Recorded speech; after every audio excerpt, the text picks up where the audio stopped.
Hello everyone. एक minute.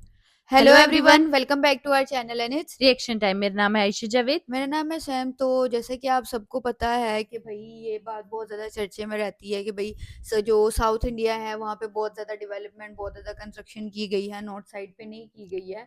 तो अब आज का जो हमारा टॉपिक है वो उसी से रिलेटेड है कि why south India is 100 times better than north India.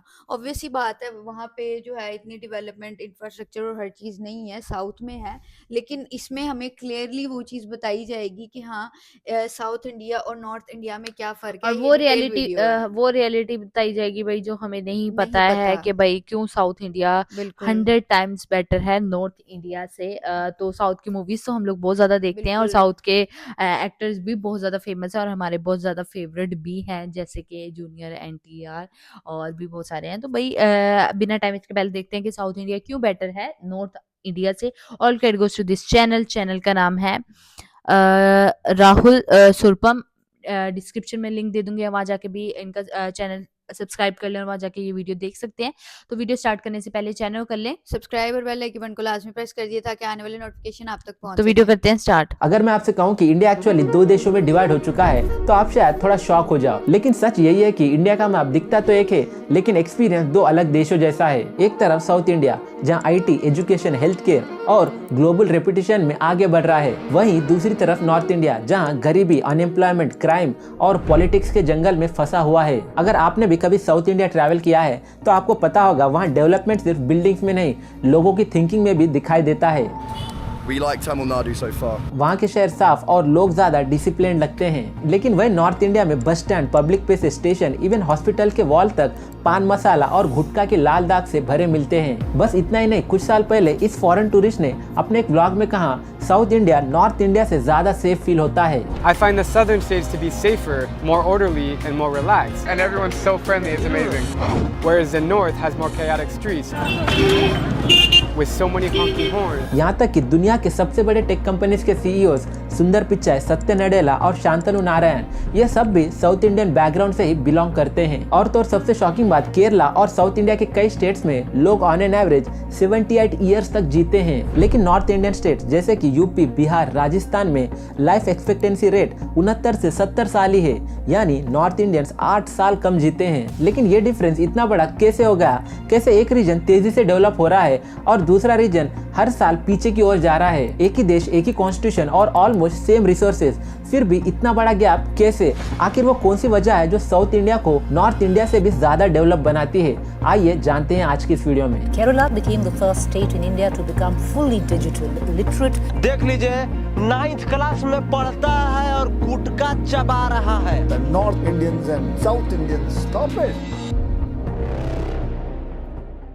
एक टाइम था जब नॉर्थ इंडिया दुनिया का सबसे अमीर रीजन माना जाता था, जहां शहर सोने की तरह चमकते थे, जैसे कि दिल्ली, पाटलिपुत्रा जो आज का बिहार है। ये दुनिया के सबसे बड़े ज्ञान और व्यापार का सेंटर हुआ करता था, पर आज वही डेवलपमेंट की रेस में पीछे छूट गए हैं, क्योंकि यूपी, बिहार, राजस्थान जैसे बड़े बड़े स्टेट जहां इंडिया का सबसे ज्यादा पॉपुलेशन है, आज वही स्टेट्स का लिटरेसी रेट सिर्फ 60% पर ही अटका हुआ है। लेकिन वही साउथ इंडियन स्टेट्स का लिटरेसी रेट 90% से भी ज्यादा है, जो एशिया के हाईली डेवलप नेशन के बराबर है। वो इसलिए क्योंकि साउथ इंडिया ने एजुकेशन को सिर्फ प्रायोरिटी नहीं, अपनी आइडेंटिटी बना दी। अब वो कैसे? तो बात यह है कि साल 1947 में जब इंडिया को आजादी मिली तो साउथ इंडिया ने सबसे पहले एजुकेशन और हेल्थ केयर पर ही फोकस किया। जैसे कि केरला ने 1957 में एजुकेशन फॉर ऑल का मॉडल शुरू किया और तमिलनाडु ने नून मील स्कीम लॉन्च की, जिससे फीमेल लिटरेसी रेट बूस्ट हो। कई इकोनॉमिस्ट कहते हैं कि साउथ ने ह्यूमन डेवलपमेंट पे फोकस किया, लेकिन नॉर्थ ने कैश, रिलीजन और वोट बैंक के लिए पॉलिटिक्स पर ही फोकस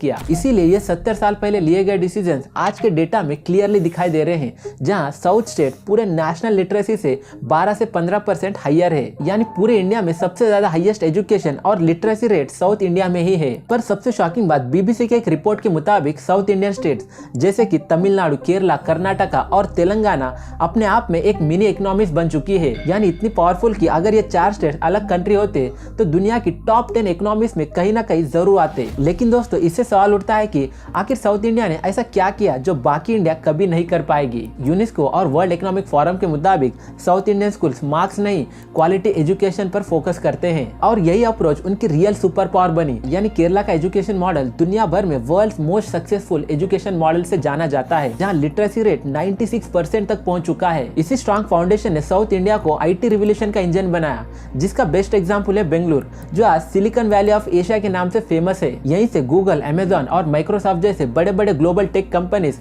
अपने $1 बिलियन ऑपरेशन रन करते हैं और हर साल 10 लाख से भी ज्यादा high skill IT job generate होती है। वहीं नॉर्थ इंडिया के लिए जॉब का बिगेस्ट सोर्स सिर्फ गवर्नमेंट एग्जाम ही बन गया है, रियल स्किल डेवलपमेंट नहीं। क्योंकि दोस्तों इस आर्टिकल के मुताबिक यूपी बिहार के लाखों स्टूडेंट्स 10-10 साल तक सरकारी नौकरी के पीछे अपनी जिंदगी वेस्ट कर देते हैं। मतलब नॉर्थ इंडिया अब भी बैड पॉलिटिक्स और आउटडेटेड सिस्टम के बीच स्ट्रगल कर रहा है। ये तो कुछ नहीं, वर्ल्ड हेल्थ ऑर्गेनाइजेशन के रिपोर्ट के हिसाब से इंडिया के टॉप 10 हेल्थ केयर हॉस्पिटल सब के सब साउथ इंडिया में ही है। केरला, चेन्नई, बेंगलुरु और हैदराबाद ये शहर वर्ल्ड क्लास हॉस्पिटल्स और स्पेशलिस्ट डॉक्टर के लिए फेमस माने जाते हैं। यहाँ तक कि दोस्तों केरला का हेल्थ केयर मॉडल इतना स्ट्रॉन्ग है कि पेंडेमिक के टाइम WHO ने पूरे वर्ल्ड को Kerala health care strategy follow करने की एडवाइस दी और आज नारायण हिल, अपोलो, एस्टर और मणिपाल जैसे हॉस्पिटल इंटरनेशनल मेडिकल टूरिज्म का ग्लोबल हब बन चुका है, जो सब साउथ में ही है। लेकिन नॉर्थ इंडिया में कंडीशन बिल्कुल ही अपोजिट है। यूपी बिहार के हॉस्पिटल में न बेड मिलते हैं, न डॉक्टर और न ही ऑक्सीजन सिलेंडर। यहाँ का इंफ्रास्ट्रक्चर हर साल कोलैप्स होता दिखाई देता है। साल 2019 में बिहार के मुजफ्फरपुर का वो हार्ट ब्रेकिंग इंसिडेंट क्या आपको याद है? लाइची नाम के वायरस से 150 बच्चे मर गए सिर्फ इसलिए क्योंकि हॉस्पिटल में ना ही बेड्स थे और ना ही डॉक्टर्स। लेकिन दोस्तों क्या आपको पता है सबसे अजीब बात, साउथ इंडिया के 5 स्टेट्स मिलकर सेंट्रल गवर्नमेंट को 25% से भी ज्यादा डायरेक्ट टैक्स पे करते हैं। लेकिन वही नॉर्थ इंडिया के ये 3 major states UP, MP, Bihar, जिनका पॉपुलेशन इंडिया में सबसे ज्यादा, पॉलिटिकल पावर सबसे स्ट्रांग और वोट बैंक सबसे बड़ा है, तब भी ये 3 स्टेट्स मिलकर सिर्फ 5% ही डायरेक्ट टैक्स देते हैं।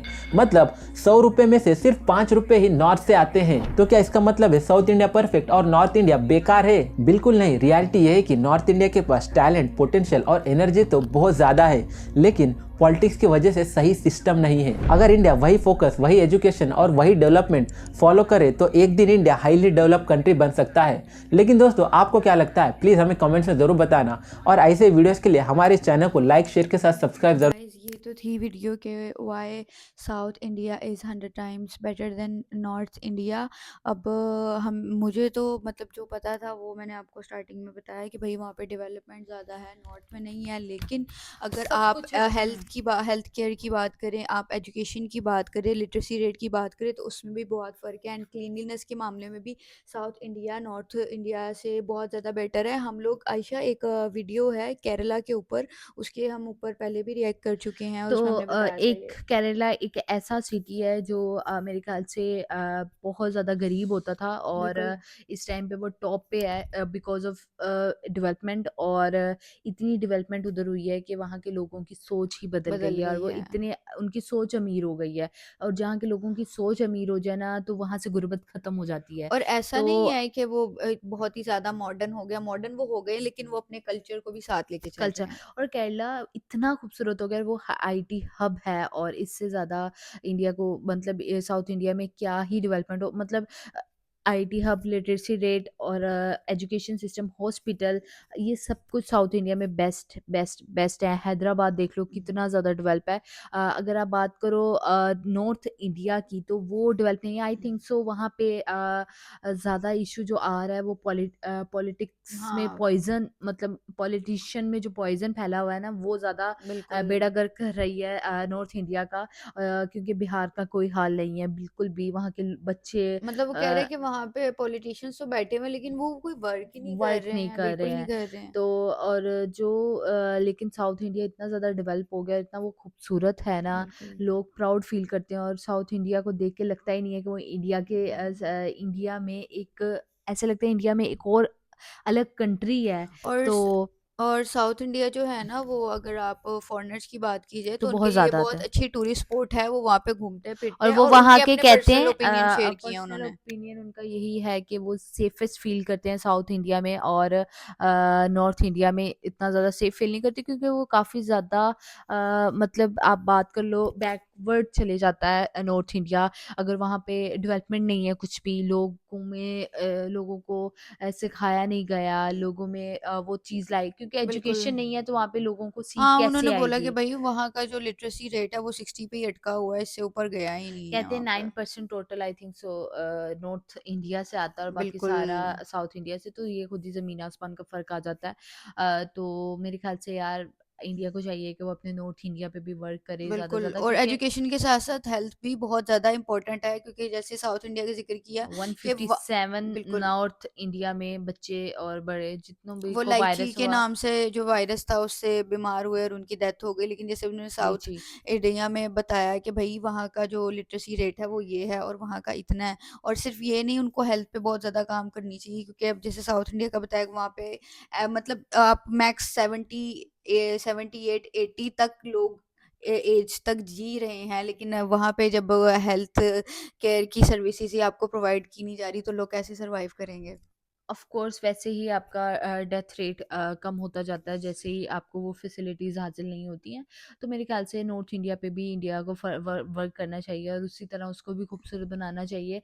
तो I think so India top पे जाएगा बिल्कुल, और अपने पूरे मुल्क को लेके साथ चलें। सिर्फ साउथ इंडिया पे वर्क ना करें। साउथ इंडिया तो बहुत ज़्यादा आगे चला गया, अब नॉर्थ इंडिया पे काम करना चाहिए। बिहार के लोगों को भी यार वो सब कुछ मिलना चाहिए जो साउथ इंडिया बिल्कुल। वाले फील करते हैं और प्राउड फील करते हैं। तो बाकी आप लोगों की क्या राय है हमें कमेंट सेक्शन में लाज़मी बताइएगा। अगर हमारी वीडियोज़ अच्छी लग रही हैं लाइक करें, ज़्यादा शेयर करें अपनी फैमिली फ्रेंड्स के साथ। चैनल को कर लिए सब्सक्राइब और बेल आइकन को लाज़मी प्रेस कर दिए ताकि आने वाली नोटिफ़िकेशन आप तक पहुँच सके। तो मिलते हैं अपनी नेक्स्ट वीडियो में, तब तक के लिए bye bye. So hard and got so far, but in the end